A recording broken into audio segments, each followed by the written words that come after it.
Allez, on termine avec le Iceland Time. Donc, on a l'abondance, le paradis. J'ai un jeu de lumière là. Voilà, le paradis, l'amour, l'épée et la rose. On a le trousseau de clés. On a l'appel d'amour. On a l'indulgence de soi. On a la tasse de café.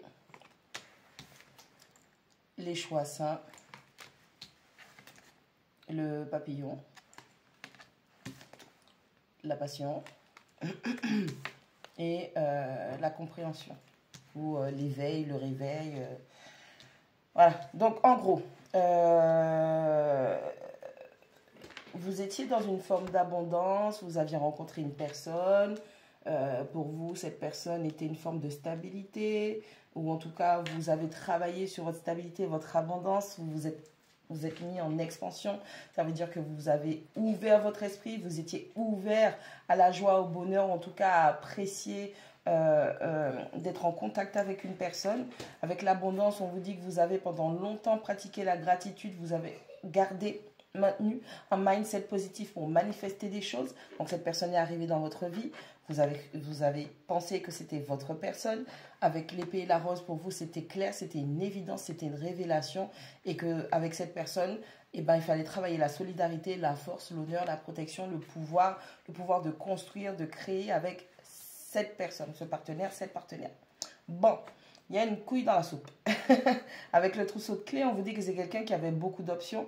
C'est quelqu'un qui devait prendre des décisions, ok? Et c'est quelqu'un qui, je pense, en soum-soum, puisque c'est le trousseau de clés qui ne vous dit pas... toutes les choses, il y a une forme de secret, mais de façon avec la carte de l'épée et de la rose, on dit qu'il y a de la vérité qui ressort dans tout ça, qui va ressortir, vous allez avoir la vérité, vous allez découvrir la vérité. On a cette personne qui a jonglé, on a quelqu'un qui a eu plusieurs options, on a quelqu'un, alors quand on dit plusieurs options, c'est pas spécialement que cette personne vous a trompé, que cette personne est passée à l'acte avec une autre ou des autres personnes. Moi, on vous dit que cette personne avait cette possibilité-là. On dit qu'il y a un appel d'amour qui va se faire. Il y a quelqu'un qui va exprimer son amour, ou vous allez peut-être recevoir un message d'amour. Il y a quelqu'un qui pense énormément à vous et qui va vouloir vous le faire savoir. Il y a un éloignement entre vous et on vous dit qu'il va falloir travailler l'indulgence de soi. Vous ne devez pas porter tous les fardeaux du monde parce que dans une relation, chacun a ses responsabilités. C'est pas un seul, c'est pas c'est lui ou c'est elle, c'est les deux, ok? Quand vous êtes honnête vis-à-vis de vous-même, vous savez que dans une relation, bah, c'est de la faute des deux si ça ne marche pas. L'autre qui a des comportements qui sont pas du tout bien ou qui ne font pas honneur et tout, et puis vous qui avez permis à cette personne d'aller aussi loin dans ses comportements. Bref, vous allez devoir travailler l'amour de soi. On vous demande de faire votre shadow work. C'est votre travail de l'ombre. Le travail de l'ombre ne consiste pas à « oui, non, mais je suis lumière, je suis… » Non, on est des êtres humains. Donc, il faut arrêter avec vos trucs de New Age. Le travail de l'ombre consiste à comprendre, à voir, donc arrêter le déni et d'accepter vos parts d'ombre. Parce que ça fait partie intégrale de votre entièreté. On a l'ombre et on a la lumière, ce qui nous permet de nous équilibrer.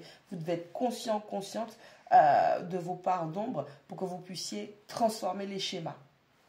On vous dit que suite à cet éloignement, il y a quelqu'un, après les appels d'amour, donc je pense qu'il y aura quelques échanges, vous allez quand même prendre le temps et cette personne voudra vous inviter à avoir une conversation avec vous. Donc on a peut-être quelqu'un qui, peut-être que vous vous êtes séparés en fait et vous avez coupé le contact et cette personne, elle va vouloir revenir tout doucement mais sûrement, mais plus en mode d'amis. En mode ami, c'est-à-dire de temps en temps, elle va prendre de vos nouvelles, elle va vous inviter à boire un café par-ci, par-là.